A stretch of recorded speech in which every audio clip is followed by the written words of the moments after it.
8:40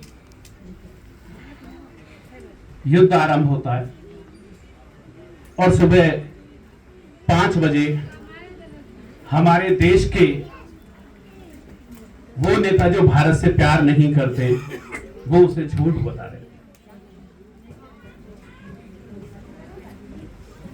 इससे बड़ी विडंबना कुछ और नहीं हो सकती। मैं आज आप दिल्ली वालों से अगर कुछ मांगता हूं तो सिर्फ ये कहना चाहता हूं कि कम से भी कम ऐसे लोगों का इतना प्रतिकार होना चाहिए जिन्हें भी सबूतों की जरूरत हो, जिन्हें जितने एविडेंस चाहिए, जितनी साक्ष्य चाहिए, इन लोगों को भी एक बार आगे बढ़वा के, मेरा मतलब है बस काम हो जाना चाहिए, वो इस देश में नजर नहीं आने चाहिए। मुझे पंक्तियां याद आती हैं कि वो शख्स जो भारत का वफादार नहीं है, भारत में उसे रहने का अधिकार नहीं है। अरे उस दिल को जला डालो किसी चूल्हे में जिस दिल में तिरंगे के लिए प्यार नहीं है। भाई साहब, आप मां की बात कर रहे थे। इस देश में एक से बढ़कर एक मां हुई। इस देश में नहीं, विदेशों में भी हर मां ने अपने बेटों के लिए दुआएं मांगी हैं। लेकिन कुछ मां बहुत अभागी रही मेरे देश में, और कुछ लोग मुंह में सोने का चम्मच लेकर पैदा हुए। भाई साहब, ऐसे ऐसे देश को उन्होंने बांट के रख लिया जैसे उनके पिताजी की जायदाद थी। किसी को पाकिस्तान दे दिया, किसी को हिंदुस्तान दे दिया, किसी को बांग्लादेश दे दिया, और तो और कुछ ने गुप्त रूप से कश्मीर भी दे दिया। आप समझ रहे होंगे मैं किन की बात कर रहा हूं। एक नेता हुए महावीर त्यागी जी बिजनौर से। नेहरू जी से सीधे उन्होंने सवाल किया था कि आप ये क्या कह रहे हैं। नेहरू जी ने कहा था कि बोले उस बंजर जमीन में कुछ भी नहीं होता था, बोले मेरे सिर पे भी कुछ नहीं है, तो क्या इसे भी काट के उसे ही दे दूं। बहुत गंभीर बात कर रहा हूं भाई साहब। और ये सारे लोग वास्तव में, इन्हें इस देश में कोई जगह नहीं मिलनी चाहिए। मैं आप सबकी उपस्थिति में ये बात कह रहा हूं। इन्हें उठाकर बाहर फेंक देना चाहिए। हिंदुस्तान के बाहर इन लोगों के लिए जगह होनी चाहिए। इस हिंदुस्तान में तो कम से कम कोई जगह नहीं होनी चाहिए। अरे हर आतंकी को तो उसके रक्त से ही नहला देना, और मोहब्बत के दुश्मन को इतना तो बतला देना, अरे जो करते हैं कत्ल यहां उनका भी कत्ल यही होता। अरे मौत बांटने वालों के हिस्से में प्यार नहीं होता। अरे मौत बांटने वालों के हिस्से में प्यार नहीं होता। मजलूमों की हाय कभी भी बेआवाज नहीं होती। अरे लगती जिसको हाय कभी उसमें परवाज नहीं होती। भाई साहब, ये ऐसे ऐसे लोग, इनकी वजह से, इनकी मोहब्बत की वजह से, इनकी मोहब्बत, भाई साहब क्या जरूरत है एक हिंदुस्तानी सैनिक का सर काट कर ले जाने पर पाकिस्तान में उसे सम्मानित किया गया। उस आतंकवादी का नाम इलियास कश्मीरी। और साहब, हमारे देश का कोई सैनिक अगर उनके सैनिक का सिर काट के ले जाए तो उसका कोर्ट मार्शल कर दिया जाता। कितनी ये संस्कार है हमारे। लेकिन साहब, जब दुश्मन इतना बदतमीज हो तो हमें उस हद पे आके उसके आगे रामायण पढ़ने की जरूरत नहीं है हम लोगों को। भाई साहब, सीमा पार बंकरों में बैठे आतंकी हैं आज। सीमा पार बंकरों में बैठे आतंकी हैं आज। कभी देते गाली, कभी गोलियां चलाते हैं। ये इनके इन प्रकारेण आतंकी घुसाने को वो कभी बमबारी, कभी सुरंगे बिछाते हैं। सर काटने की भी तो आदत रही है इन्हें। सर काटने की भी तो आदत रही है इन्हें। ये तो सीमा पार बंकरों में बैठे आतंकी हैं आज। कभी देते गाली, कभी गोलियां चलाते हैं। ये इनके इन प्रकारेण आतंकी घुसाने को वो कभी बमबारी, कभी सुरंगे बिछाते हैं। और सर काटने की भी तो आदत रही है इन्हें। ये तो इलियासों की ही पीठ थपथपाते हैं। दिल्ली सरकार यदि भीमों को आदेश करे, घर में घुस के इलियासों को भी फाड़ आते हैं। घर में घुस के इलियासों को भी फाड़ आते हैं। भाई साहब, तालियां बेहद कमजोर है आपकी, मुझे लगना चाहिए।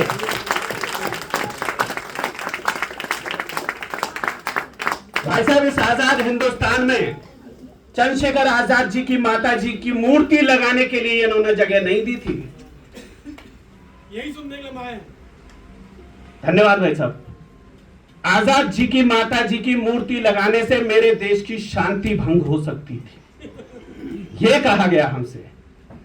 1700 रुपए आने थे आनंद भवन से, वो 1700 रुपए तो नहीं आए, लेकिन चंद विदेशियों की फौज आ गई और उस हिंदुस्तान के बेटे के साथ उस दिन अल्फ्रेड पार्क में जो मुठभेड़ हुई आप सब जानते हो।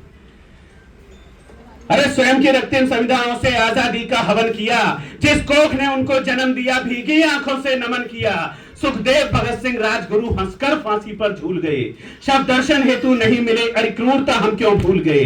अरे जिस माँ ने उनको जन्म दिया जो चिपक के ना रोने पाई, एक हुक सी उठती थी दिल में कभी चैन से ना सोने पाई। अरे माँ की समझी नहीं कुर्बानी, वो देश नियंता हो गए, दिया चीर कलेजा माँ का, बापू चाचा नेता हो गए।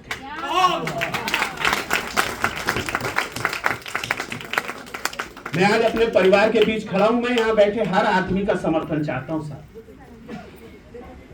उनकी तुरबत पर जलता नहीं एक भी दिया, जिनके खून से चिरागे वतन जला करते थे। अरे जगमगा रहे हैं मकबरे उनके, जो शहीदों के कफन बेचा करते थे।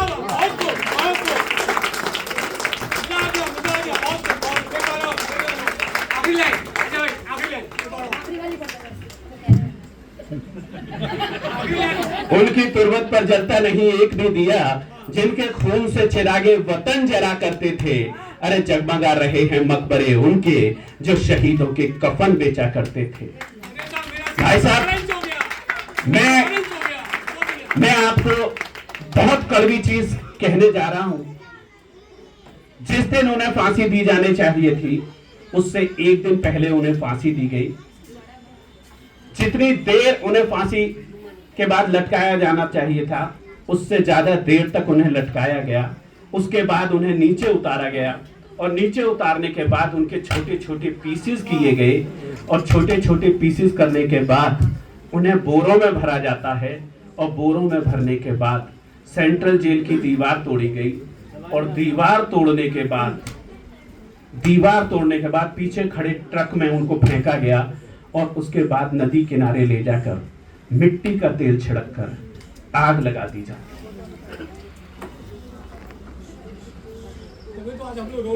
एक माँ जिसके एक के बाद एक 4 बेटे विवाह योग्य उम्र में चल बसे और सबसे छोटे बेटे की तो बारात जाने वाली थी, उस माँ का सबसे छोटा बेटा चंद्रशेखर आजाद, वो इस देश के लिए शहीद हो गया। आज उस माँ को नमन करते हुए, देश की हर माँ को नमन करते हुए, विश्व की हर माँ को नमन करते हुए एक रचना आपके बीच प्रस्तुत करना चाहता हूँ। केवल 2-3 मिनट का वक्त लूंगा आपका, इससे ज्यादा नहीं, और सिर्फ आपका हौसला चाहता हूँ, आपका मन चाहता हूँ कि हमें ये फर्क समझ में आना चाहिए कि कौन देश प्रेमी है और कौन राष्ट्रद्रोही है, और इन राष्ट्रद्रोहियों का इलाज ईमानदारी से होना चाहिए। आप बहुत देर ना कर दें, बस इतनी विनती करता हूं। मां की बस ये इच्छा थी बेटे का ब्याह रचाऊंगी। आजादी का जश्न मनाने के लिए हम सारे लोग एकत्र हुए हैं। कभी और बहुत सारी बातें करेंगे, आज वक्त बहुत कम दिया गया है, तो आप भी हिंदुस्तान के उन बेटों को नमन करने के लिए मेरे साथ इस हिंदुस्तान के बेटों की आरती में सहभागिता करें। माँ की बस ये इच्छा थी बेटे का ब्याह रचाऊंगी, बेटा बहू लेने जाएगा झूम के बन्ना गाऊंगी। सुन आवाज पिता की, माँ के आंचल में छुप जाता था, भारत माँ के कष्ट देखकर रोम रोम दुख जाता था। माँ की बेड़ी खंडित करने का संकल्प पुराना था, शेखर आजादी की पावन शम्मा का परवाना था। अगर पता ये होता उस शेखर परवाने को, अगर पता ये होता उस शेखर परवाने को, माँ तरसेगी उसकी आजादी में 2-2 दाने को, माँ तरसेगी उसकी आजादी में 2-2 दाने को। तो वो शेर नहीं करता बेकार शहादत की गलती, क्या गोरों से पहले गोली काले अपनों पर चलती। आजादी का मंसूबा भी ना आबाद हुआ होता, शेखर शेखर ही रह जाता ना आजाद हुआ होता, शेखर शेखर ही रह जाता ना आजाद हुआ होता। वो भी सुख से रह सकता था, क्या उसकी मजबूरी थी? देश की आजादी क्या केवल उसके लिए जरूरी थी? वो भी बिना बगावत के चुपचाप सभी सह सकते थे। अंग्रेजी शासन से मिलकर राजा भी बन सकते थे। आजादी की एक किरण के वो केवल दीवाने थे। शोलों पर चलने वाले वो परवाने मस्ताने थे। उनके खून की कुर्बानी का दिल्ली में कोई मोल नहीं। उनके परिवारों को मिलते दो मीठे क्यों बोल नहीं। भारत की सरकार को अब इतना भी मजबूर नहीं। भारत की सरकार को अब इतना भी मजबूर नहीं।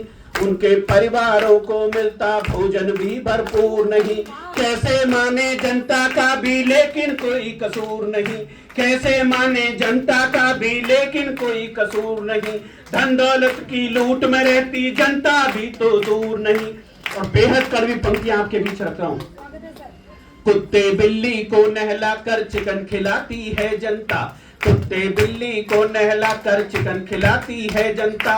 उनके भूखे परिवारों से आंख चुराती है जनता। उनके भूखे परिवारों से आंख चुराती है जनता। जनता की चुप्पी से भ्रष्टों का साहस बढ़ जाता है। भारत घोटालों की रेटिंग में ऊपर चढ़ जाता है। जिस दिन मेरे देश की जनता ये संकल्प उठा लेगी, जिस दिन मेरे देश की जनता ये संकल्प उठा लेगी, मार मार कर जूते इनकी सारी धूल उड़ा देगी। मार मार कर जूते इनकी सारी धूल उड़ा देगी। और साहब इस कविता का अंतिम काव्यांश आपके श्री चरणों में रखता हूँ। अमर शहीदों को यदि हमने दिल से याद किया हो, सारे लोग एक बार, अमर शहीदों को यदि हमने दिल से याद किया होता, हर पूजा से पहले दिल में उनका ध्यान किया होता। अपने खून की लाली से जो माँ को तिलक लगाते हैं, ऐसे क्रांति वीरों को हम नित नित शीश नवाते हैं। ऐसे क्रांति वीरों को हम नित नित शीश नवाते हैं। भारत माता की, भारत माता की, वंदे मातरम।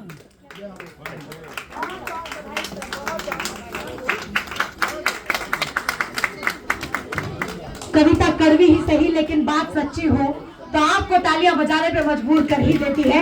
हम बहुत बहुत बधाई देते हैं आदरणीय अक्षय प्रताप जी को, जो उन्होंने अपने सख्त लहजे में अपने तेवर को आपके सामने रखा। मैं प्रणाम करती हूँ और 4 पंक्तियां उनको समर्पित करती हूँ कि वो अपनी शान से